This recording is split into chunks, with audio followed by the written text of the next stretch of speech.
자, 오늘도 헬마우스 임경빈 작가와 함께합니다. 안녕하세요. 어서 오세요. 예. 딴 생각하셨죠 잠깐? 아닌가요? 원래는 이제 어서 오세요를 해주시면 제가 안녕하세요. 아, 그렇습니까? 네. 내가 제가 딴 생각했군요. 아닙니다. 죄송합니다. 예. 예. 자, 여당 네. 한동훈 체제로 정비가 되는 것 같습니다. 뭐 어제 오늘 해가지고 뭐 여러 이야기가 있었습니다만 예. 결과적으로 봤을 때는 한동훈 체제로의 재편이 사실상 뭐 완성이 됐다. 예. 이렇게 정치권에서는 평가를 하는 것 같습니다. 예. 어제 정점식 정책위 의장이 논란 끝에 사의를 표명하고 하루 만에 오늘 오전에 신임 정책위 의장을 지명을 했습니다. 예. 대구 경북 출신의 사선 국회의원이고요. 김상훈 의원이 내정이 됐습니다. 예. 상대적으로 개파색이었다라고 이제 평가를 받습니다만 당 내에서는 어쨌든 친 한동훈계 인물이다. 예. 새로운 한동훈계 인물이기 때문에 이렇게 되면 이제 최고위원 중에서 총 9명이 있는데 최고위원 그 중에서 이제 5명을 친한계로 구성하는 절차가 이제 마무리 단계에 들어갔다라고 이제 평가를 받고 있습니다. 예. 김상훈 의원 뭐 이름 많이 못 들어보신 분들이 있으실 텐데 저도 많이 못 들어봤습니다. 예. 대체로 이제 국민의힘의 그 대구 경북 출신 네. 국회의원들이 유명세보다는 지역구 찾근하는 이제 네. 경향들이 좀 있기 때문에 그렇긴 합니다. 김상훈 의원 같은 경우도 행정고시 출신으로 이제 대구시에서 공무원 생활을 하다가 예. 정계 입문에 19대 국회의원 총선을 통해서 이제 입문을 했고요. 대구 서구에서만 내리 4선을 지냈습니다. 그리고 뭐 오늘 이제 정책위 의장이 지명이 됐기 때문에 예. 당원 당규에 따라서 의원총회를 통해서 최종 추인을 받으면 정책위 의장에 취임하게 되겠습니다. 예. 그렇다면 가장 궁금한 건 이로써 친한 윤한 갈등은 어느 정도 해소됐다. 이렇게 볼 수 있는 거죠. 일단은. 네, 뭐 오늘 이제 확정돼서 지명 발표가 나오진 않았지만 당 대표가 지명할 수 있는 지명직 최고위원 한 자리도 뭐 서울 수도권의 이제 그 당외 인사 김종혁 전 혁신위원을 이제 지명한다라는 이야기가 나오고 있기 때문에 그분도 역시 친한계로 분류되고요. 그렇습니다. 예. 뭐 그렇게 되면은 이제 친 한동훈계가 5명, 친 윤석열계가 4명으로 해서 5대4의 구도를 이제 완성하게 된다는 건데요. 뭐 본인한테 오늘 이제 김상훈 의원한테 이런저런 질문을 기자들이 했는데 이렇게 친 한동훈계 위주로 당내 역학구도가 재편이 됐다. 뭐 어떻게 평가하느냐 예. 이렇게 물어봤더니 개파 프레임을 싫어한다고 하면서 집권 여당이기 때문에 같이 가는 최고위원회가 될 거다라고 예. 뭐 이제 보편적으로 할 수 있는 이제 그렇죠. 평범한 말씀으로 이제 매조지를 했습니다. 예. 그러면서도 이제 오늘 좀 주목할 만한 점은 김상훈 정책위 의장 지명자한테 제3자 추천 방식의 최상병 특검법을 질문을 했는데 예. 여기에 대해서는 특검법의 전제는 현재 진행 중인 수사 결과가 나오고 나서 그건 다르네요. 약간 얘기가. 그게 이제 미진한 경우에 이제 도입을 한다라는 건데 이거는 이제 기존의 대통령실의 입장이기도 하고 한동훈 대표의 얘기랑은 좀 다른 거 아닌가요? 그렇습니다. 기존에 이제 여당의 입장을 이제 벗어나지 않는 예. 그런 입장이긴 합니다. 다만 이제 여의도 정치권에서 이제 평가하기로는 일단 오늘은 지명된 첫날이기 때문에 당론에 입각해서 이제 말을 한 것이고 예. 앞으로 이제 한동훈 대표가 어떤 행보를 가져가느냐에 따라서 뭐 김상훈 신임 정책위 의장을 비롯해서 이제 다른 인물들도 비슷한 행보를 거쳐가게 될 거다. 뭐 이렇게 조금 더 그렇게 지켜봐야 보는군요. 된다는 입장들이 많긴 합니다. 그러나 일단 어떤 한동훈 대표 쪽에 약간 힘이 실리는 모양새긴 하지만 네. 윤한 갈등이 이로써 계속 잠잠해질 것이다. 이렇게 평가하는 사람은 많지는 않은 것 같습니다. 예. 왜 그러냐면 오늘 이제 다른 얘기를 했었던 당내 인사들이 있었기 때문인데 이번 인사를 둘러싸고 친윤계에서 이 교체에 대한 이제 불만의 목소리를 직접적으로 냈습니다. 예. 뭐 대표적인 친윤계 인사라고 할 수 있는 대통령실 시민사회속 출신인 강승규 의원 같은 경우에 오늘 아침에 SBS 라디오에 출연을 했는데요. 저 같은 경우는 솔직히 불만이 많다라고 이야기를 했습니다. 예. 이번 인사 교체 자체에 불만이 많다. 임기 1년의 정책위 의장을 바꿔야 새로운 지도부의 리더십이 나오는 건지 예. 그런 부분에 대해서 의문을 갖고 있는 의원들이 다수 있었다라고 평가를 했습니다. 그러니까 당내 본인 말고도 다른 사람들도 불만이 있다라는 얘기가 되는 거고요. 정치인들이 이 정도로 표현하는 건 약간 노골적이라고 봐야 되는데요. 직접적으로 예. 이제 불만 표시를 한 거라고 볼 수 있겠습니다. 그리고 이제 덧붙인 얘기가 좀 의미심장한데 의원총회 추인은 받아야 될 것이다라고 이야기를 했습니다. 그러니까 당대표가 지명을 했지만 최종적으로는 당원 당규에 따라서 의원총회에서 추인을 받아야 된다라고 이제 이야기를 하는 거니까 당내에서 혹시 불만의 세력들이 모이면 의원총회에서 뭐 부결시킬 수도 있는 거고 승인할 수도 있는 거고 여러 가능성을 열어놓는 그런 발언인 거죠. 약간 힘이 있습니다. 말에. 예. 그렇습니다. 물론 뭐 당내에서는 실제로 그런다고 해서 의원총회에서 새 대표가 새로 인사를 하겠다고 하는데 그걸 이제 꺾겠느냐 뭐 이런 평가들이 많긴 합니다만 가능성은 얼마 없는데 네. 그 말에 섞인 어떤 힘은 있습니다 보니까. 그렇습니다. 예. 뭔가 이제 우리가 그렇게 마음대로 하려 그러진 마. 뭐 이런 어떤 뭐 예. 그렇죠. 이제 말 속에 뼈가 있다고 그렇죠. 하는데 이제 예. 그런 어떤 뉘앙스를 좀 풍기는 거죠. 예. 뭐 원하는 대로 다 할 수 있는 자리는 아니기 때문에 친윤계 입장에서 봤을 때도 필요할 때는 우리가 일종의 경고 조치를 하겠다라는 예. 의지를 좀 보여주고 있는 걸로도 평가할 수가 있겠습니다. 오늘 이제 정책위 의장하고 이 임명직, 지명직 최고위원에 대한 이야기는 나왔습니다만 그 외에도 당직들이 앞으로 좀 몇 개 남아 있습니다. 예. 예를 들면 여의도 연구원장 자리가 지금 또 관심을 받는데 네. 지금은 홍영림 원장이 이 원장직을 수행하고 있지만 재신임할 가능성과 함께 다른 인물들의 이름이 나옵니다. 대표적으로는 한국개발연구원, 그러니까 KDI 출신으로 국회의원을 지냈던 윤희숙 전 의원이 예. 이제 하마평에 오르고 있고요. 그리고 통계청장을 역임했던 유경준 전 의원도 역시 이름이 오르고 있습니다. 예. 유경준 전 의원도 넓은 의미에서 이제 친한계로 꼽을 수 있는 그런 인물로 평가를 받고 있습니다. 예. 거론되는 분들이나 이미 지명이 된 분들이나 한동훈 쪽으로 약간 더 힘이 쏠리는 건 분명한 어떤 현상인 것 같습니다. 그렇습니다. 예. 뭐 이제 이 여당 내에서는 특히 다음 여의도 연구원장 자리를 어떻게 할 거냐에 관심을 좀 많이 갖더라고요. 예. 그게 이제 결국 이제 앞으로 국민의힘이 어떤 당 방향성을 갖고 갈 것이냐를 이제 결정하게 될 거기 때문에 예. 그 부분에 있어서 조금 더 혁신적인 인물 혹은 이제 당의 쇄신을 강조하는 인물을 여의도 연구원장에 앉힐 경우에는 한동훈 대표의 의지를 보여주는 거라고 볼 수 있다. 예. 그게 아니라 다소 좀 타협적인 인사가 들어오게 될 경우에는 당분간 용산과의 갈등을 이제 피하려고 혹은 당 내의 네. 친윤계 인사들과의 갈등을 피하려고 하는 거 아니냐 이런 혐의를 받을 수가 있다라는 거기 때문에 뭐 아직까지는 이 앞으로 남아 있는 당직 인선에 대해서도 좀 관심을 두고 봐야 될 것 같습니다. 예, 지켜봐야겠습니다. 보니까 자 이진숙 방통위원장이요. 네. 직무 사흘째에 직무정지 당했죠. 탄핵소추안 통과됐죠. 오늘 국회에서 탄핵소추안이 통과가 됐습니다. 예. 여당 의원들은 이제 집단 퇴장을 했고요. 예. 야당 의원들만 참여한 상태에서 단독 표결을 했는데 재석 의원 188명 중에서 찬성 186명, 예. 반대 1명, 무효 1명으로 가결이 됐습니다. 뭐 말씀하신 대로 취임한 지 이틀 만에 직무 정지가 사흘째죠. 그러니까 예. 네, 그렇습니다. 예. 직무 정지가 됐습니다. 예. 헌재에서 이 위원장에 대한 이제 찬핵안에 대해서 결정을 할 텐데 그 기간 뭐 아무리 짧게 잡아봐도 3개월 내지 4개월, 예. 길게 잡으면 6개월까지도 방통위원장이 사실상 없는 상태로 예.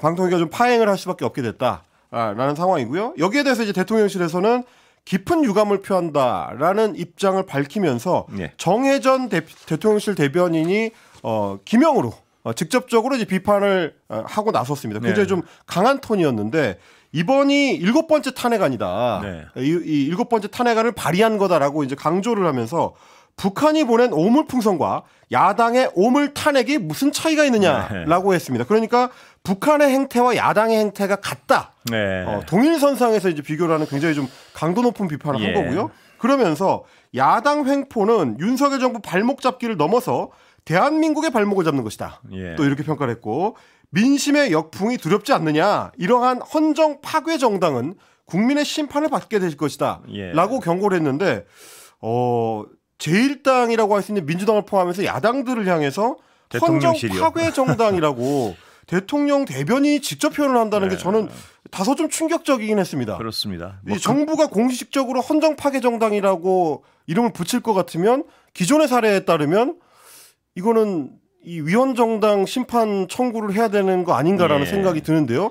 헌정을 파괴하는 정당은 어떻게 국정을 논의할 수 있는가? 그런 정당이 국회의 의석을 차지하고 있어도 되는가라는 의문이 드는데 예. 그럼 이게 이제 단순히 그냥 일종의 엄포나 경고성 멘트를 넘어서서 심각한 의미를 갖게 되는 거거든요. 예. 그 의미를 알면서 대통령실이 이렇게 좀 강조를 하는 건지 저는 좀 의문이긴 극히 했습니다. 이례적인 수준의 어떤 반박인데요. 굉장히 강도 높은 반발이에요. 예.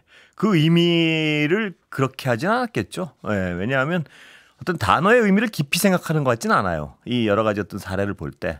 예. 대통령실 그래도 대변인 공식 브리핑 지금 이 김영 브리핑인데 거기서 아니 그 단어의 의미를 깊이 생각했다면 이런 단어는 쓰지 않았겠죠. 왜냐하면 뭐 협치 뭐 이런 걸 넘어서 말씀하신 대로 이건 헌법 위반의 세력이 야당들이 헌법을 위반하는 단체다. 이거는 그렇습니다. 법적으로 해석을 하면 아예 얘기가 안 되는 거니까. 예. 그러니까 말씀하신 대로 사실 이제 헌정을 파괴한다는 거는 대통령 입장에서는 우리 헌법에 손을 얹고 선서를 하지 않습니까? 예.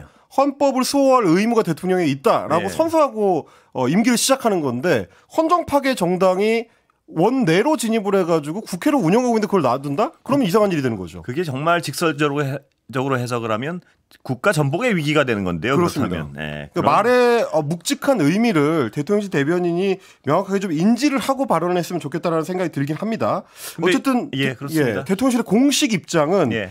이진숙 위원장이 근무한 지 하루밖에 안 됐는데 예. 그 사이에 어떻게 중대한 헌법상 혹은 법률 위반 행위를 했다는 건지 이해가 안 간다라는 예. 거고요. 이거는 이제 사실 오늘 국민의힘도 비슷한 입장을 내긴 했습니다. 예. 임기 이제 시작했는데 어떻게 헌법이나 법률을 위반할 수 있느냐라고 이제 주장을 하고 있는데 다만 야당, 야6당 같은 경우는 지난 그 KBS와 박문진 이사진을 선임하는 그 절차를 진행한 것 자체 그게 예.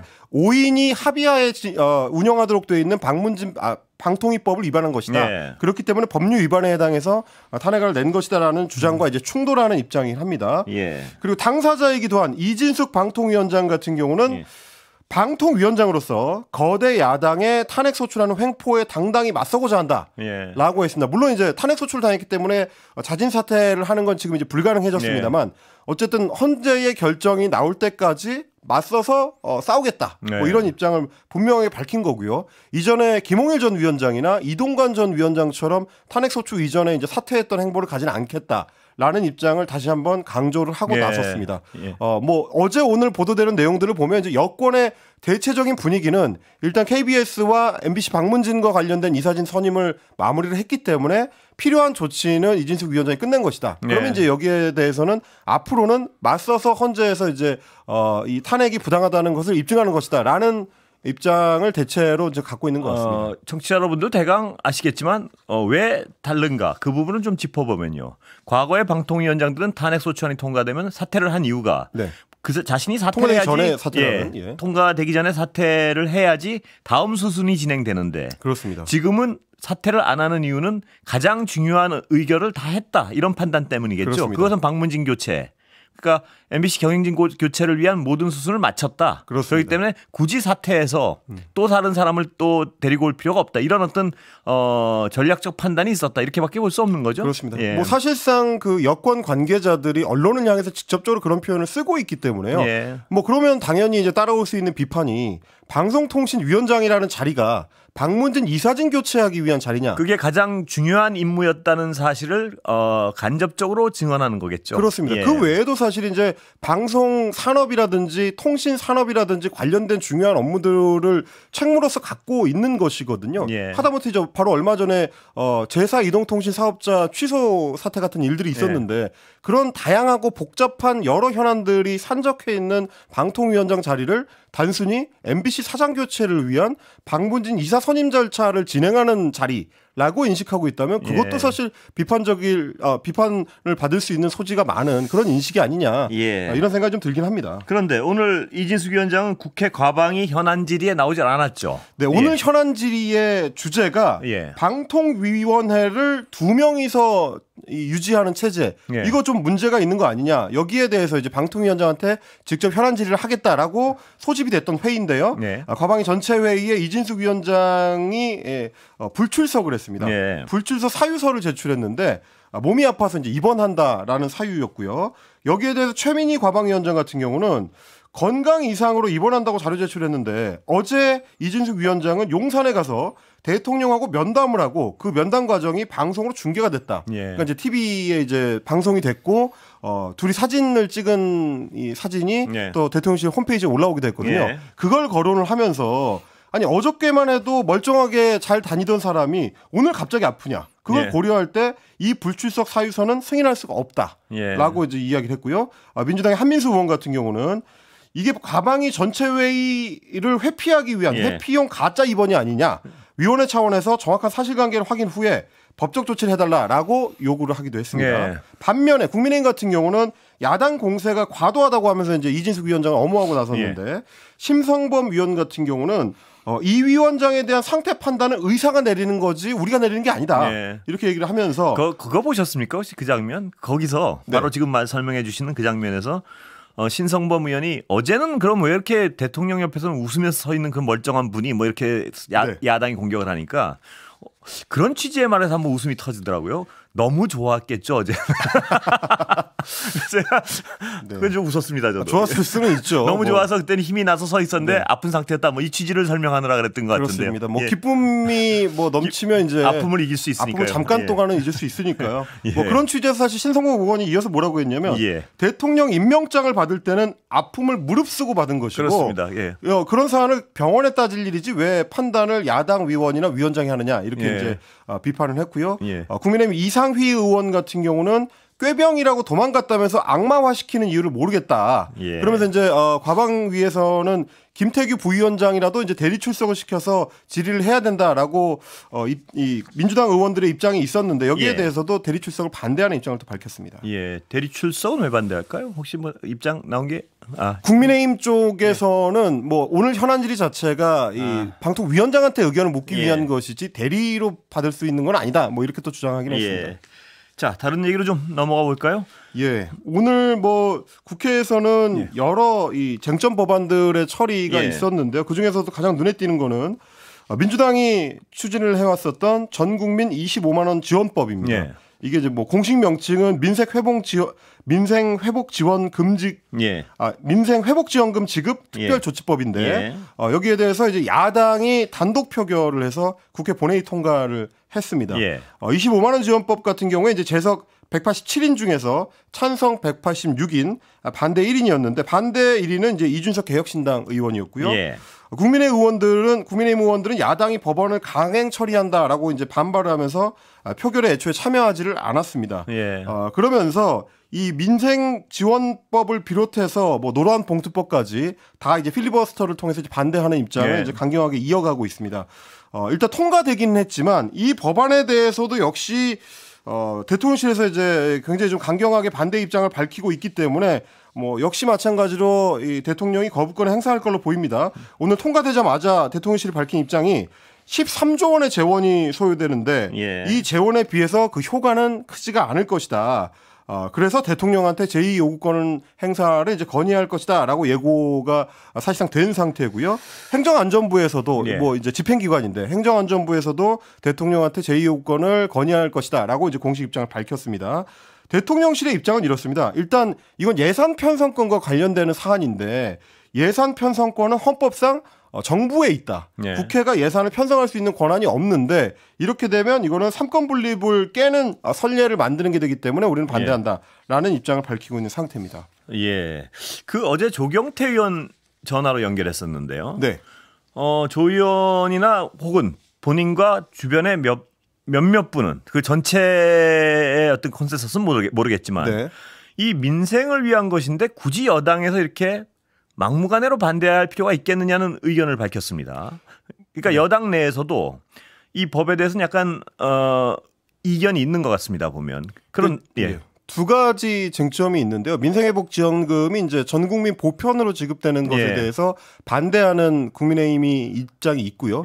반면에 이제 민주당 쪽에서는 이제 타협점을 만들기 어려우면 이거 이제 이재명 대표 본인이 직접 밝혔던 내용이기도 한데 차등 지급하는 것에 대해서도 고려해 볼 수 있다. 살림살이에 맞춰서 그러니까 소득에 맞춰서 차등 지급을 할 수 있다면 우리가 이제 협의를 해볼 수 있다라는 입장이었거든요. 아마 이제 조경태 의원이라든지 국민의힘에서도 이 지역구에 기반을 두고 있는 국회의원들 같은 경우는 워낙 좀 지금 이제 이 현장 민생이 좀 어렵다 보니까 돈이 돌 수 있도록 어떤 형태로든지 재정 투입이 필요하다는 입장을 갖고 있는 사람들도 있거든요. 그러다 보니까 이제 자영업자 지원을 위해서는 돈이 좀 풀릴 수 있도록 정부가 좀 나서야 되는 거 아니냐, 뭐 그런 입장들도 있는 것 같습니다. 그러니까 여당 입장이 잘 이해 안 되는 것은 인플레이션 얘기를 자꾸 하는데 다른 데는 돈을 또 펑펑 풀고 있지 않습니까? 뭐 예를 들어서 부동산 관련해서는 돈을 풀고 있고 이게 앞뒤가 좀 안 맞았어요. 예를 들어 25만 원 정도면 한 세 가족이 꽤 어떤 한 달에 좀 숨통이 트이는 금액은 맞거든요. 그리고 지역에서 쓰면 지역 소상공인들도 굉장히 좋아할 것 같은데요. 아무리 봐도 이건 여야를 떠나서요. 네, 그래서 민주당에서 뭐 지속적으로 주장하고 있는 거는 단순 현금 지급이 아니고 지역 화폐 형태로 지역에서 사용할 수 있도록 제한해서 지급한다라는 거고요.